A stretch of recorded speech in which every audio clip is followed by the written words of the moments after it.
आकाशवाणी भोपाल से प्रस्तुत हैं प्रादेशिक समाचार।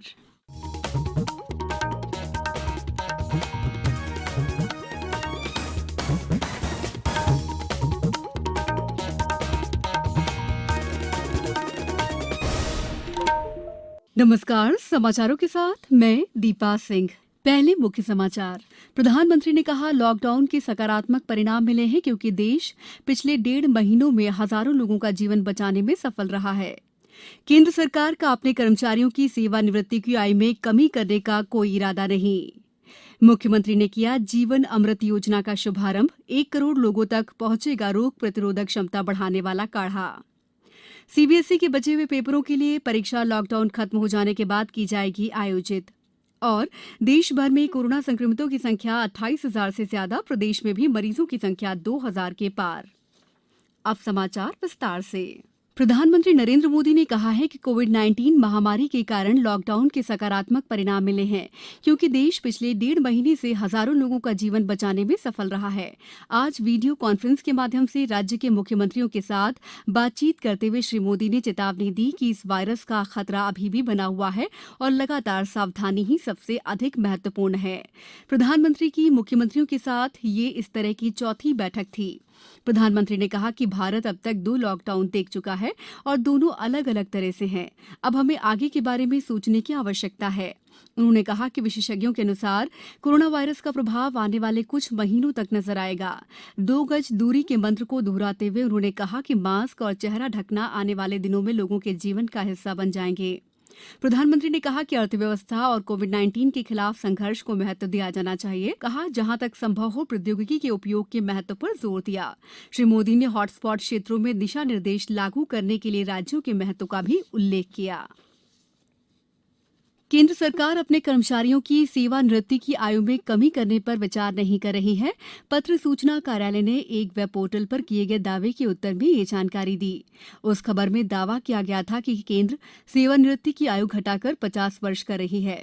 एक ट्वीट में पत्र सूचना कार्यालय में व्हाट्सएप पर चल रही एक खबर को फर्जी करार दिया। इसमें दावा किया गया है कि सरकार ऐसा कानून ला रही है जिसमें सभी वेतनभोगियों को 18% जमा करने की आवश्यकता होगी। ट्वीट में स्पष्ट किया गया है कि सरकार ऐसा कोई कानून लाने पर विचार नहीं कर रही है और लोगों को इस तरह की अफवाहें न फैलाने की भी सलाह दी गई है। मुख्यमंत्री शिवराज सिंह चौहान ने आज जीवन अमृत योजना का शुभारंभ किया। इसके अंतर्गत सरकार आम लोगों के बीच त्रिकुट चूर्ण के 1 करोड़ पैकेट बांटेगी। मुख्यमंत्री ने कहा कि आयुर्वेद में रोग प्रतिरोधक क्षमता बढ़ाने काढ़ा पीना उपयोगी बताया गया है। ये कोरोना वायरस के संक्रमण को रोकने में भी मदद करेगा। शहडोल जिले में केशवारी पुलिस चौकी प्रभारी ने ग्रामीणों को अफवाहों से बचाने 32 गांवों को व्हाट्सएप से जोड़ दिया है। सब इंस्पेक्टर वैष्णवी पांडे ने आकाशवाणी को बताया कि वे केशवाही कोरोना फाइटर्स नाम से ग्रुप बनाकर ग्रामीणों को जागरूक कर रही हैं। चौकी केशवाही थाना बुढ़ार के अंतर्गत 32 गांव आते हैं। देश भर में जैसे जैसे कोरोना के केसेस बढ़ते जा रहे हैं तो एक छोटी सी अफवाह से भी यहाँ आमजन के मन में डर का माहौल व्याप्त हो जाता था। तो इन झूठी अफवाहों को फैलने से रोकने और आमजन के मन से डर निकालने के लिए हमने वरिष्ठ अधिकारियों के मार्गदर्शन से एक व्हाट्सएप ग्रुप का निर्माण किया। उसमें जो हमारे क्षेत्र में आने वाले 32 गाँव के सभी गाँव के सरपंच, सहायक सचिव, ग्राम रक्षा समिति के सदस्य, एएनएम और आशा कार्यकर्ताओं को मिलाकर हमने उस एक ग्रुप बनाया। उसमें प्रत्येक गांव की सुबह शाम खैरियत रिपोर्ट लेते हैं और उनको जागरूक कर रहे हैं। ग्रुप के माध्यम से झूठी अफवाहें ना फैलाने के लिए कहते हैं। कोरोना वायरस संक्रमण के इलाज के लिए प्लाज्मा थेरेपी के परिणाम सकारात्मक मिले हैं। इंदौर के Aurobindo institute of medical sciences ने भी इस थेरेपी से उपचार शुरू कर दिया है।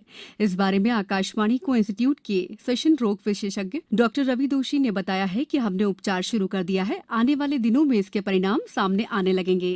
के तहत हम जो मरीज ठीक हो चुके हैं और डिस्चार्ज हो चुके हैं, जो आके वॉलंटरीली अपना ब्लड देते हैं, उनको हम प्लाज्मा फेरेसिस के द्वारा उनके ब्लड में से प्लाज्मा एक्सट्रैक्ट करके बाकी चीज़ें उन्हें लौटा दी जाती है। तो चिन्हित पेशेंट्स में उस प्लाज्मा को हम देते हैं।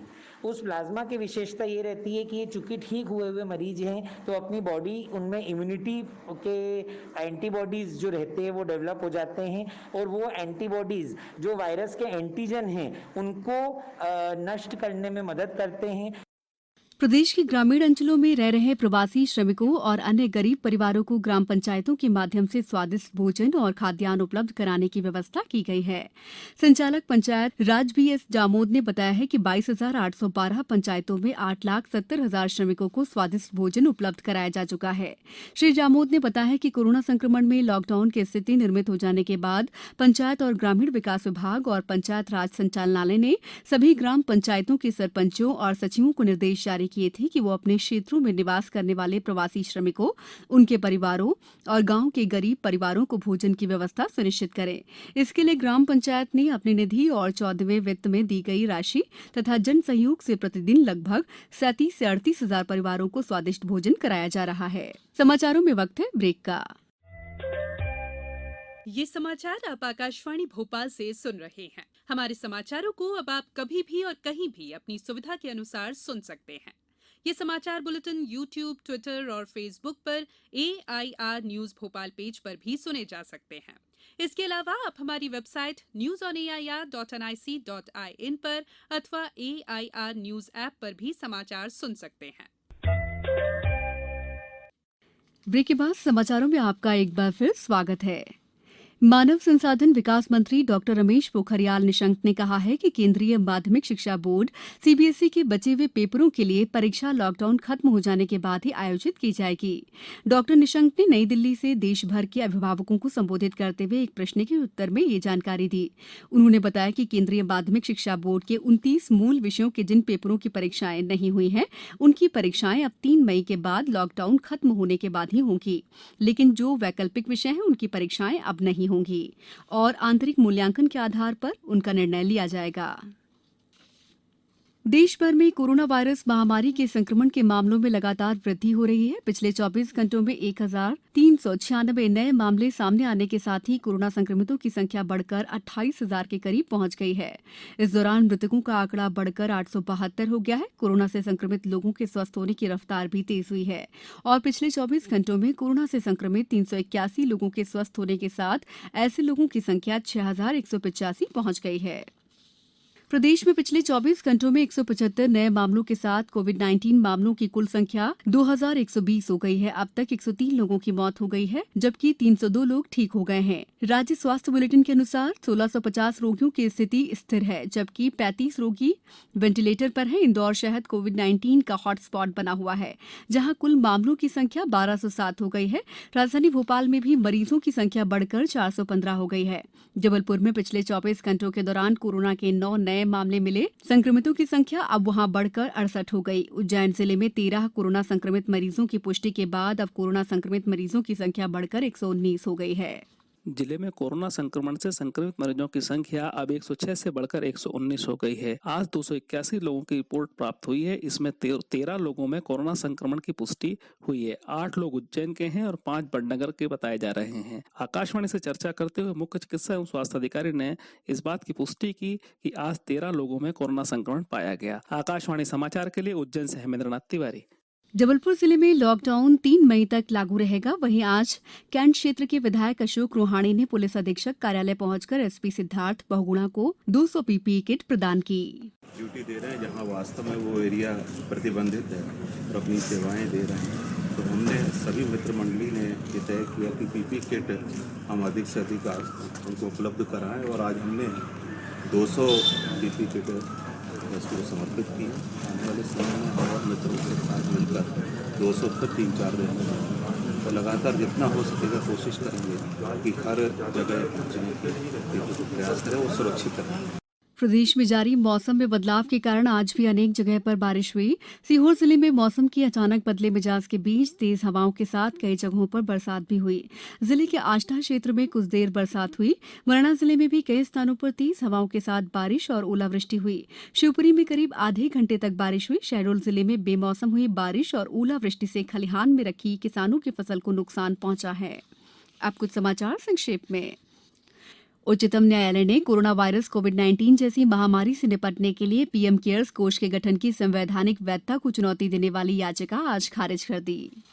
सिवनी जिले के विभिन्न थानों में लॉकडाउन उल्लंघन के आज सुबह तक कुल 29 प्रकरण पंजीबद्ध किए गए हैं।